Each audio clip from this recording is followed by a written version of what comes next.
हमारे साथ कई खास मेहमान, शाहनवाज हुसैन साहब, राष्ट्रीय प्रवक्ता, पूर्व मंत्री, बीजेपी के नेता जुड़ रहे हैं। केसी त्यागी, सेक्रेटरी जनरल जेडीयू के हमारे साथ जुड़ रहे हैं। मृत्युंजय तिवारी जी आरजेडी का पक्ष रखेंगे।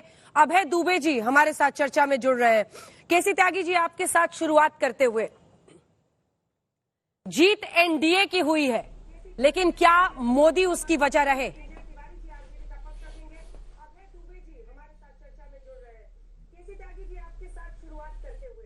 अंजना जी, ये एनडीए की जीत है और मोदी जी एनडीए के सर्वोच्च और सबसे बड़े नेता हैं। खुद नरेंद्र मोदी जी ने 1 दर्जन जनसभाओं में कहा है कि नीतीश कुमार है तो संभव है और नीतीश कुमार जी के नेतृत्व में बिहार आगे बढ़ सकता है, लेकिन ये और भी आगे बढ़ता। मुझको जरा आधा मिनट आप दीजिए, उसका जिक्र मैं अगर नहीं करूंगा तो कहानी पूरी नहीं होगी। भारतीय जनता पार्टी और जनता दल यू का जो एनडीए है वो बहुत संकट में था। पंजाब, हरियाणा, राजस्थान, मध्य प्रदेश, छत्तीसगढ़, महाराष्ट्र, कर्नाटका, आंध्र प्रदेश, तेलंगाना और झारखंड हम हार चुके थे। सारी निगाहें हमारी इसी बिहार पर लगी हुई थी, चूंकि इसके बाद एनर्जी प्राप्त करके भारतीय जनता पार्टी के नेताओं को पश्चिमी बंगाल और आसाम फतह करने था। इस सारे में जो आज 200, 125 पे हम रुके हैं और मोदी जी के करिश्मे की हम लोग प्रशंसा करने के लिए यहां बैठे हैं। अगर इंटरनल सबोटाज ना हुए होते तो जो वक्तव्य दिया है फडणवीस साहब ने कि मेरी धड़कनें तेज हो रही थी, तो शायद ये धड़कनें तेज ना होती। रात एक चैनल पे ग्राफिक्स के जरिए बताया गया है कि 83 सीटों पर जेडीयू लीड कर रहा था, बट फॉर एलजेपी अलोन ये हो पाया। लालू जी के दोनों बेटे चुनाव हार रहे थे और एक तो हार ही चुके थे।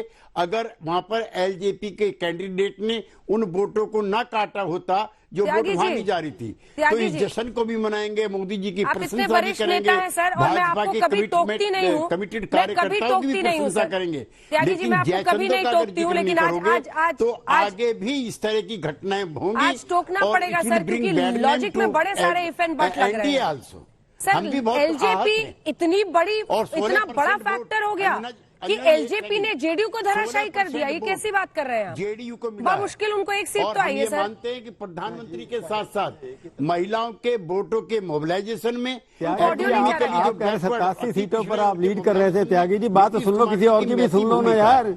आप कह रहे 87 सीटों पर आप लीड कर रहे थे, उसके बाद 43 सीटें मिली, इसका 44 सीटों पर आपको उन्होंने हरवा दिया। इसका वो आपसे बड़ी पार्टी हो गई, पहले ही आपको 44 सीटों पर हरा सकते हैं, इतना मार्जिन उनको वोट मिले, उनकी क्रेडिबिलिटी आपसे ज्यादा है ना। इसका मतलब आप ये मान रहे हैं ये बात, एलजेपी के वोट 44 सीटों पर आपको हरा सकते हैं, इसका मतलब अगर उनके वो गठबंधन में होते तो उनकी सीटें और भी ज्यादा आती। केसी त्यागी जी, आप इतने वरिष्ठ नेता हैं, कौन मानेगा कि आप ऐसी बात कर रहे हैं? एलजेपी इतना बड़ा फैक्टर हो गया कि 44 सीटों पर आपको हरा दे। उम्मीदवार खड़े किए गए, ऐसे खड़े किए गए। त्यागी जी, किसने खड़ा किया? चिराग पासवान को। लोग तो कुछ और कहते हैं कि आप ही के एनडीए के सहयोगियों ने खड़ा किया था उनको, नीतीश कुमार को छोटा करने के लिए। सामाजिक समीकरण के हिसाब से अच्छी खासी वोट काट रहे थे। भारतीय जनता पार्टी का उम्मीदवार जो तेजस्वी यादव के सामने खड़ा था, देर से कौन बोल रहे हैं बीच में? आशुतोष जी बोल रहे थे सर, लेकिन सवाल यह है कि ठीक है, उन्होंने कुछ जगहों पर वोट काटे होंगे, लेकिन उस हिसाब से तो वो फिर बीजेपी के भी वोट काट सकते थे। कई जगह पर बीजेपी का जहां कैंडिडेट था वहां भी उन्होंने खड़ा किया है और काटा है कई जगहों पर। आरजेडी का भी काटा है, लेकिन आरजेडी को भी उतना नुकसान पहुंचाया होगा। सीटें कम हुई है जेडीयू की, ये आपको स्वीकारना पड़ेगा। और ऐसा नहीं है कि कोई ना कोई पार्टी किसी तरीके से अफेक्ट नहीं करेगी, वहां भी ओवैसी ने उनको नुकसान पहुंचाया, लेकिन सीटों का घटना कुछ कहता है ना। आपके कद का नेता तो उसको स्वीकारेगा। जेडीयू की सीटें घटना कुछ कह रहा है आपसे।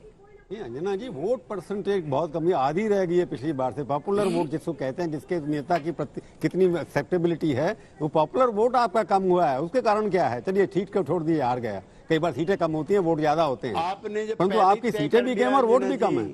तो मैं क्या कह सकता हूँ, 16% वोट ही हमको पिछली बार मिला है, 16% वोट ही हमको इस बार मिला है। नहीं, आपको और दूसरा है,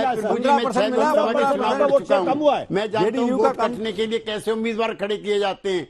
हमारे हमारे पिछड़ी जाति के उम्मीदवार के सामने आप अगड़ी जाति का उम्मीदवार खड़ा कर दीजिए। ये बैठे 4 बार के एमपी अपने सामने भागलपुर के, आप इन्हीं से पूछ लीजिए कैसे चुनाव सबूतराज होते ठीक हैं। है।